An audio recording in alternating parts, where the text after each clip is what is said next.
before we get into the content there, before we talk about the NHL draft, I want to give some attaboys to our team captain, Clayton Keller. Did you hear about this? Yeah, absolutely. Yeah, so he was named as captain for Team USA for the upcoming 2025 IIHF in Sweden and Denmark. I think that's pretty cool, man. Really cool. Really cool. And it couldn't have happened to at a better time, I think, because I think that Utah Mammoth can use this momentum to show that we've got young studs on this team, guys that can go out and lead a team full of USA stars, go to international competition. And you just kind of hope that he goes there and just really shows out. Oh, for sure. Shows that he's a leader on a team, a fringe team in the playoffs that could have gone to the playoffs this year. And just naturally had that role. So Team USA had no objections with placing him as the team captain. All right. So when it comes to draft lottery, it doesn't get any better for that. For your Utah Mammoth Hockey Club, they jumped 10 positions, went from number 14 all the way up to number 4, which is very impressive. Stop shaking your head. That's the wrong franchise. We'll get to that. I'm sorry, I can't help it, man. It's coming, and I know it's coming. It's just stay to the positive, man. Your Utah Hockey Club, the professional sports gods are smiling down on it. When you actually try, you get rewarded. That's just all we're going to say there. Yeah. When you got the number 4 overall pick in this draft, first of all, that is awesome. What do you think that the Utah Mammoth is going to do with this pick, man? Do you think they're going to draft somebody, or do you think they're going to trade it away? What are your thoughts? Yeah, I mean, GM Bill Armstrong said it exactly like it is. Game changer, right? I mean, This is a huge opportunity for this franchise. They thought they were going to be picking way later. And I hope, there's obviously there's going to be some trade scenarios, right? People are going to be looking to see if Utah wants to move this pick. They do have a really good young core. And this isn't like the heaviest or, most talented draft in NHL history. There are some good players. And Utah's going to be focusing on scouting and research and making sure we get a player that is actually going to help sooner rather than later, because that's what we need, right? This team is it appears that this team is in win now mode with some of the acquisitions, some of the guys they're signing. They've got talented guys on the roster. So, we need some centers. We need some goal scoring.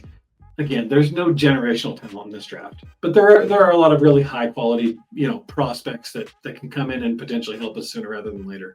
I could see the Mammoth taking James Higgins, Anton Frondell. Those are guys that look to land in that 5 to 6 range.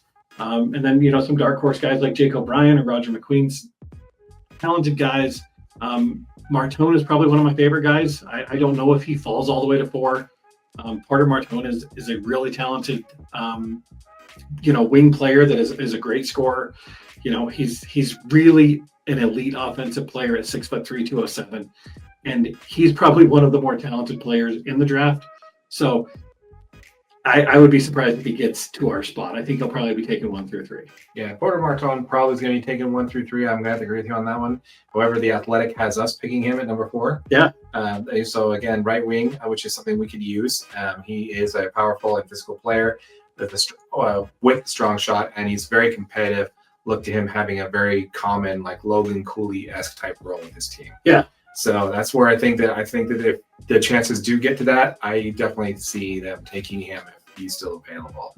Some other notable mentions there on some other mock drafts that I saw were James Higgins, like you mentioned there. Bleacher Nation has them taking the Boston College center.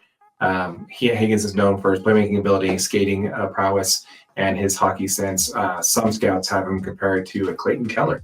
Yeah. So, we already have that player, but it's always nice to have another version. If you can get 2 of those, you just take them. 2 guys. You know what I mean? Exactly. So I also really like the idea of Matthew Schaefer, the defenseman from the Erie Otters.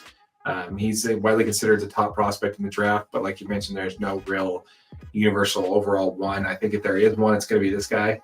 But I definitely think the teams, like you mentioned, that are in the top 4 are going to be drafting, not playing the whole I'm taking the best talent available.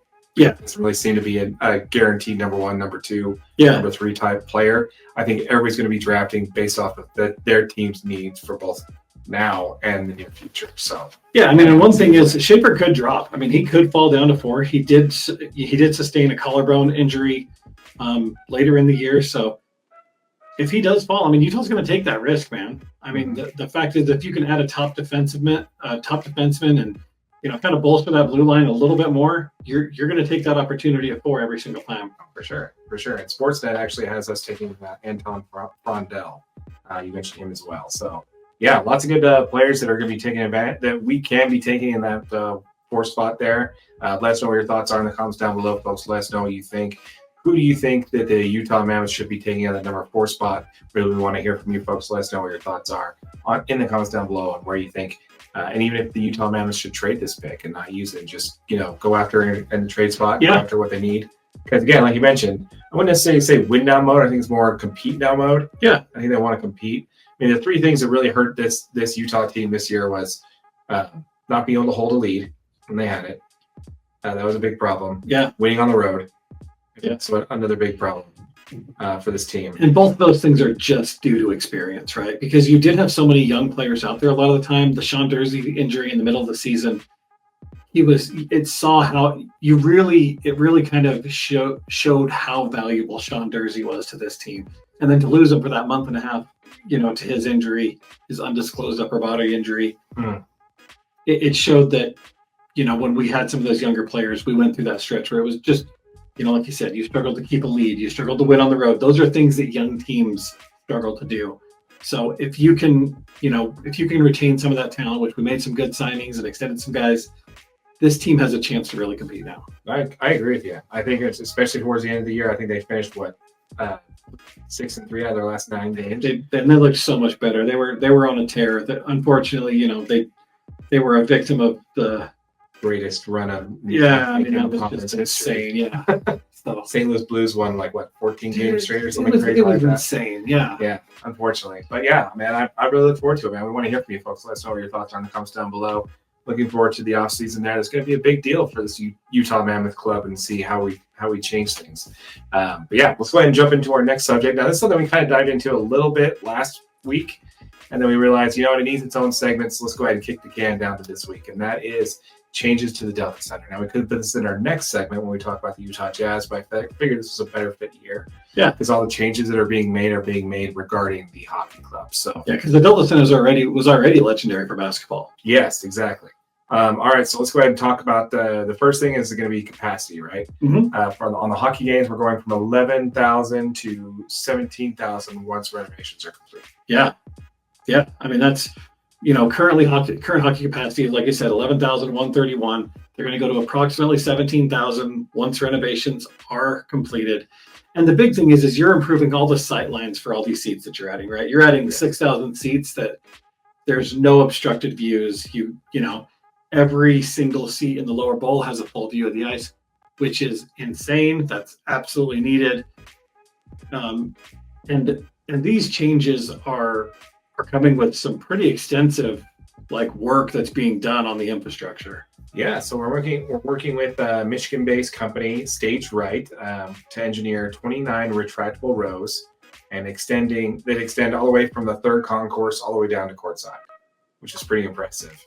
Hopefully keeping the same slope lines that Jazz fans are accustomed to. I say close because I don't know. I saw the mock-ups. Even the line sight's not going to be the same. It's going to be not as steep, but it's still pretty good. Yeah, comparatively to most NBA, arenas. Yeah, it's not going to be like the Clippers Stadium where it's the wall where those seats are literally straight on top of each other. Yeah, those are absolutely insane. Yeah, so the plan is for the bowl is to elongate 12 feet, and they're also going to be raising the floor by 2 feet to help with sight lines in preparation for upper bowl changes down the road. So what they're going to do is we're not going to have that stupid college basketball thing where people actually have to hop up to get onto the floor. Yeah. The whole floor is going to be raised, as well as the stadium seats are also going to be adjustable, which is actually engineered specifically for this arena. This is the only time this technology has ever been used. Correct. So, which is going to be really impressive to see. What they're going to do is just be able to raise up the seats there along with the floor to give you that capacity that you're going to need to see, and hopefully get rid of those awful sight lines that we had last year. I don't know, man. When you're that team, yeah, it sucks that you don't have 100% vision on both sides, but going from 6,000 stadium up to 11,000, I think is pretty good. Yeah. So Yeah. I don't know. I'm looking forward to it, man. Did you watch the video where they were mocking us all up and showing how they were all tearing us down and everything? Yeah, yeah, I did see it, and I mean, when you're watching, like, what their plan is to cut like the whole back sections of the stadium out. It's just like, could you imagine the undertaking that it's going to be? Yeah. This thing was built in '93, and part of what they're cutting away is structural. Yeah, So I'm going to reinforce. yeah, You know, absolutely. extending the bowl out another 12 feet is kind of a big deal, man. This is not an easy renovation. Yeah, yeah, and like you said, I mean, this is state of the art technology, right? Like, because not only are you increasing the seating capacity in the hockey games, but you're also increasing the basketball games capacity too. Yes. So you're raising that from 18,206 to nearly 19,000. So you're adding another 700 to 800 seats for the basketball games as well. I think it's going to be a really cool change for the players. I mean, like you said, you know, the Mammoth team went from 6,000 at, you know, when they were with the Coyotes to 11,000 last year. Now they're going to jump to 17,000. That's a crazy change. Out every game. Yeah, I mean, that's a crazy change. There's also going to be a 12% increase in bathroom facilities, which is always nice. Absolutely. Always good to hear. There's going to be some more premium seating, some more things in that line as well, which is, you know, just par for the course there. They got to make up that money somewhere. So they're going to make more expensive seats for sure. Yeah, and they're adding 450 stalls worth of parking. Yes, parking. They're doing a parking structure, which I think is fantastic. But yeah, we'd love to hear from you folks. Let me know what your thoughts are in the comments down below when it comes to the Utah Mammoth and the changes that they're making in the Delta Center to make this a top tier, you know, destination for hockey, man. I really think what they're doing is pretty impressive, man. Obviously, it seems like, to Greg's point there, this hockey team is going to be competing a lot sooner before the Jazz are. So, you know, to make it a little bit more of a appropriate arena for hockey is a smart move. Once again, folks, we want to hear from you. Let us know what your thoughts are in the comments down below. If you're watching this on our main channel, DNA Sports Recap, a link to Utah Hockey DNA, a channel specifically for your Utah hockey content, will be in the description down below. Sorry, Utah Mammoth content will be in the description down below. Man, it's getting hard to get used to that. Yeah. I thought I would like nail it out the gate because last week I did. I screwed up on it once. Yeah. This week, hitting it every time. But anyway, so drop us a like on there, on that channel. If you're watching this on this video, slap some engagement. We really appreciate it. And consider subscribing to Utah Hockey DNA if that's the type of content you're here to watch. We'd love to have you aboard.